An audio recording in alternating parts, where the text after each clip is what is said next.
Hey, I'm Cyclon. Today I want to give my opinion about what is the best map to Magic Find on and what is the best Scarab and Sextant setup to Magic Find on. Of course, there will also be map device and passive tree included. If you just want to grab the info, you can head to the description, grab it now. But of course, I will be giving additional reasoning why and my own opinion in this video. Now, I've been playing a lot of Magic Find. I run about 560 Magic Find maps now. I've run 40 T7 Abyss, 20 T16 Abyss. I've run 50 Jungle Valleys, 50 Cemeteries, and 400 Burial Chambers.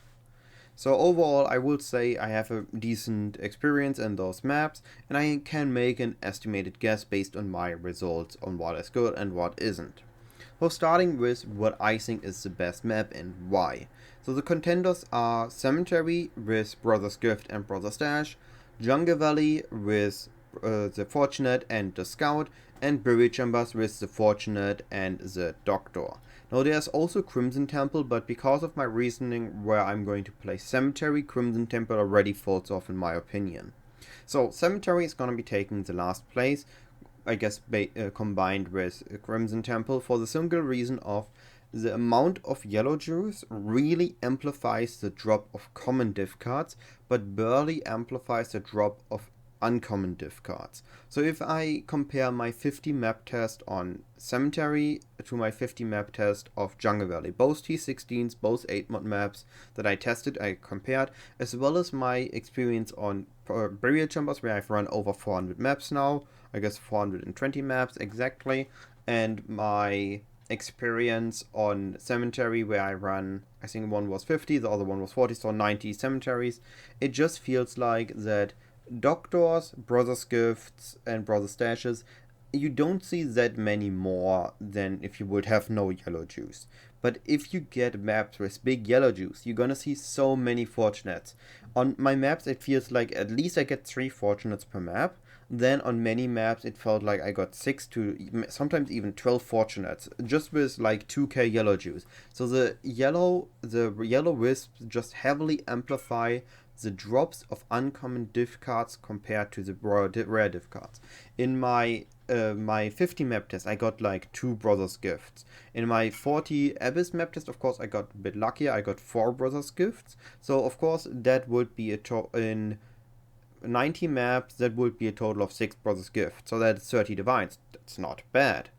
But on Jungle Valley, I've gotten in my 50 map test, I already gotten 20 Divines. So that was a 10 Divines Brothers Gift to 20 Divines Fortunate.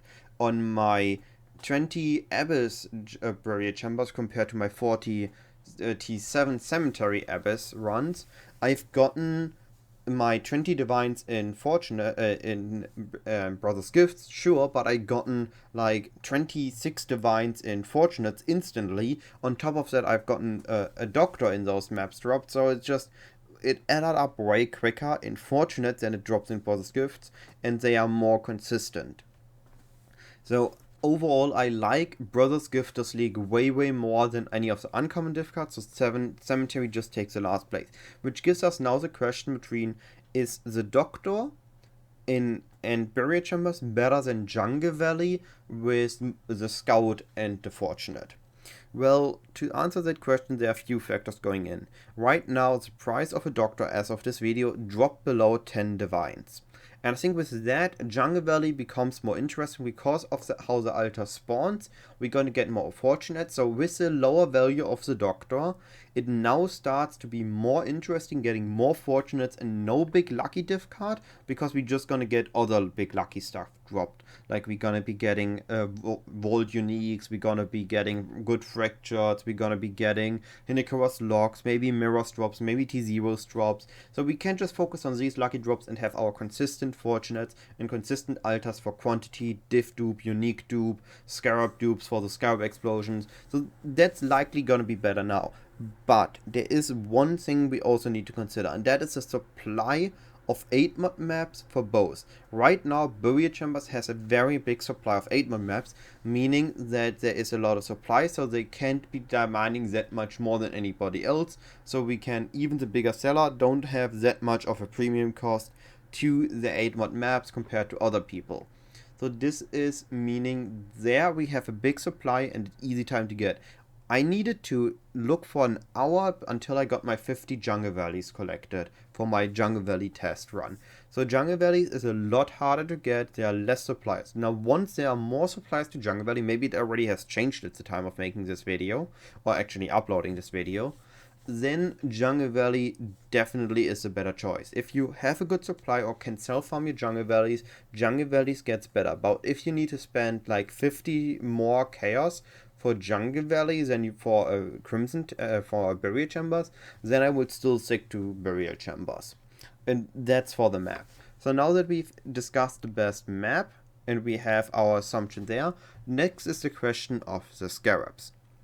Now I did test both ringed and gilded Scarabs for the Abyss thread. For the Abyss I only tested gilded, and for the Legion variant, Legion Strongbooks, I tested with winged, except for Legion I just stick Rusted Legion. I don't like Wisp Juice Generals, so I'm sticking to Rusted Legions, barely getting them, and if I get them, then I usually were able to do them, but I just didn't want to risk them getting on the super juiced map, guaranteed generals, and just randomly one-shot me. I lose my head under buffs, I just lose the map. I just didn't want to take that risk, so I'm sticking with Rusted Legion. If your build is strong enough, using a Ringed Legion is gonna be okay. So we have our Scarabs. There's the question now for the Abyss. Personally, I just didn't enjoy it, so I'm going to be putting that aside. I saw a lot of content creator getting very lucky with Abyss, with getting the big drops, but I personally rather have consistent drops on the slightly faster maps. Now, faster maps is in quotations here, because my Burial Chambers, the juiced up Burial Chambers, they took like 20 minutes to run. The easy Burial Chambers took like 8 minutes, so my average is somewhere around 15 minutes maps, which is what I'm assuming for this, but it always felt like my Abyss T7s or Abyss T16s, which were way too hard for solo build, at least for me, it just felt like they always took longer compared to the equivalent amount of wisps on a Legion variant. And Legion also really helps you being nice to you. You get to kill the enemies once, get the headhunter buffs, then they break out of stasis, you can reset your headhunter buffs, and it just felt better. So this is why I'm sticking with Legion over Abyss, but this is of course my own opinion. If your experience with Abyss has been better with Legion, stick with that. They are both very powerful this league. So then we get to the question of ringed versus gilded. And for that I have a rough comparison on my spreadsheet. The comparison looks, overall the spreadsheet this league hasn't been good. I really need to update, I need to clean it up, I need to take a different approach on that, because every league it feels like you can, which was my goal, that you can take the previous league's strats as a basis, but it just feels like it's never doable, so I will be taking a different approach to that for the next league. But for this league, let's just focus, or at least for this video, let's focus on the comparison of the loot. I've recorded a few key amounts of loot between my between my gilded runs and my ringed runs. So for some comparisons, we got, instead of 2.3k chaos, we got 6.5k chaos. Instead of 0.8k sextants, we got 2.8k sextants. Instead of 25 annulments, we got 88 annulments. Instead of 210 exalted orbs, we've gotten instead of 64 exalted orbs, we got 210 exalted orbs. Instead of 67 divines, we gotten 212 divines. It is just that much more crazy how many big loot you're getting. It just amplifies way quicker, way more, and that's why I'm gonna be saying that the ringed is really, really worth it. You're gonna get more uniques, you're gonna get more fortunates. For example, instead of 226 fortunates, I've gotten 579 fortunates. So it is just a huge amplification in your loot for the div cards, for the conversion, be it more fractures, be it more uniques, be it more small currency explosions, like a ton of fusings, a ton of alterations if you're still picking them up, or getting a few more random divines from those, because instead of only 67 divines on my first test, 109 on my second test, once we went to winged, 212 divines, so even there's a double. Now of course it is heavily going to increase your base cost. Instead of something like 70 divines I spent on week 1, week 2 and week 3 on my strats, I spent about 200 divines on these ringed maps, with the 8 mod maps, with the sextants and everything. It's almost got more expensive of course, but even with those 200 divines investment, we are looking at least based on PoE stack at 921 divines profit. And this is not including any T0 or mirror drops. Now I did get a mirror drop, but you can see it here that is unchecked. So I didn't include that in my profit in the calculation here. And I will be posting an image at the end of the video or at some point when I'm talking now. You will see it. I don't know exactly when I'm going to be doing it because I'm going to do that post edit. I'm going to liquefy everything. I'm going to show you the exact profit I've made after liquefying everything except likely the Voidborn keys and the puzzle boxes, which I do feel like opening. But that's a personal thing. I can't fully recommend it to everybody else. So we've gotten a lot of high value drops. We've gotten a lot of raw currency drops. We've gotten a lot of uniques that sold. We've gotten so many maps that sell very quickly. So there's just so much value in these maps that the ring definitely is worth it if you can afford it to run. It's not going to be worth it if you just do one set of maps, not 4, not 16, not 32. 32 it might start, but I needed 50 maps just to recoup the cost for my 100 maps, and then I started getting into the big profit. And there really, of course, some of those big drops, like if you get a T0 drop, if you get a mirror drop, that's heavily gonna amplify your profit from these maps. But you don't need them. Just without the mirror I made so much more profit from these maps. I can already see it with just selling Sextants, raw divine drops, and the fortunates. I'm gonna be way over my investment. I'm gonna be making mad bank. So yeah, I'm definitely sticking with Ringed. So to finish the setup, we established that right now Burial Chambers or Jungle Valley is best, depending on how cheap Jungle Valleys you can afford. How cheap you can buy them. If they're going to cost too much more than Burial Chambers, it's not worth it to buy 8 more Jungle Valleys. Otherwise, the Burial Chambers are better. The Scarabs, I would say Winged Reliquary, Winged Divination, Winged Ambush if your build is really strong, Winged Legion, otherwise Rusted Legion. The Sextants are pretty much locked in Strongbox and Strongbox Enraged, so you want to rare corrupted Strongboxes, you want them to be enraged. You want definitely to have an all Legion on your map, so we're taking the Legion Sextant, and we are taking the Beyond Sextant because getting Beyond on the maps adds again a more price tag and you're getting less maps per trade, so you need more time to set your maps up, which reduces the amount of time you can play, so that is also not that good, and as well as going to increase the cost of the maps, again making it questionable if it's worth it. So rather just take the Sextant, and then not using Beyond a map device, because the quantity or the pack size Sextant is just not as good. So rather take Ambush map device for 4 additional strongholds, which is really powerful, and then we have Beyond on the Sextant. This is just in 4 maps, that's 16 more strong boxes opened, all with increased quantity. That's at least 2 divines dropped from these strong boxes, at least in my experience. Alright. This leaves us with just the question of the tree. I think there are a few nodes on the tree that are mandatory and a few nodes that you can take. So of course we need the strongbox node at the start. We need the strongbox nodes in the middle to have a chance to reopen. We need singular focus and the big quantity wheel in the middle. We need wandering path. We need all the legion chance nodes that we can grab on the tree. Those are guaranteed we want. We also want at least the 1 Legion duration nodes or the 2 other Legion duration nodes. So just that we have our Legion time to clear out everything out of stasis.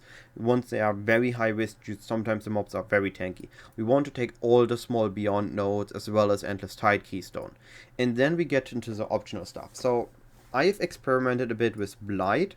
I've experimented a bit with Alva. I've experimented a bit with Abyss and with Breach, with Delirium and with Ritual. And I think Alva is nice. It really feels nice when you get some Wisp juice in there with a Beyond that doesn't spawn bosses in there. It feels quite nice. But it doesn't feel as good as, because you could also say everything that is juiced up in there would have juiced up something else in your map, meaning that else in your map would have given that loot instead. Ritual, on the other hand, feels like it has actually a really nice quantifier to your loot. If you get a decently juiced map and then get a Ritual in there, especially if it's spawned next to a Legion, so a lot of the Legion mobs respawn in the Ritual, then Ritual feels almost like old Alva's did. So I would pick a Ritual over Alva. Then you can invest a bit into Delirium, getting Delirium orbs, which if you stacked up enough, you can maybe reroll yourself or sell them in bulk. That does help. Or you could invest a bit into Breach, getting maybe some Breach Splinters, or maybe just the sheer density of the Breach will respawn more Beyonds, which will drop div cards. The div cards from Breach haven't felt as good. I've tested it last league. Or you could, of course, get a bit more into Abyss, but Abyss takes a lot of points to feel good, so I didn't went for Abyss in my end. But yeah, that's basically the tree. There's gonna be my example tree, the one I used for most of my maps, in the description. You can take that. Also going to leave a link to my spreadsheet so you can compare your results with my results. You can compare your setup with my setup there. There's also going to be links to the scarabs. There are also going to be the scarabs listed. But yeah, that's pretty much all I wanted to say. The video has been long enough. If I've forgotten anything, if you have any questions, if anything is unsure, as always, you can always ask me in the comments. You can ask me when I'm live streaming on Twitch. You can ask me when I'm on my Discord when I'm not live streaming, or generally always ask on Discord. I also want to say a big thank you to everybody that's currently on the Discord. It has been very active this week. There have been many helpful people there, so even if I don't find the time to directly answer, there's a lot of people that can answer your questions. But if you want specifically my answer, as always, you can DM me on Discord, and I will then take my time to answer you, of course. Now that all that being said, hopefully you have now lovely fun farming magic finding, and if you're interested, I will be live streaming this weekend. I'm gonna be playing BPL, I'm gonna be in Team Plague, and it's gonna be having a blast of a time, or really fun time. All that being said, have a wonderful day, and I'll be seeing you either live on Twitch or in my next video. Goodbye.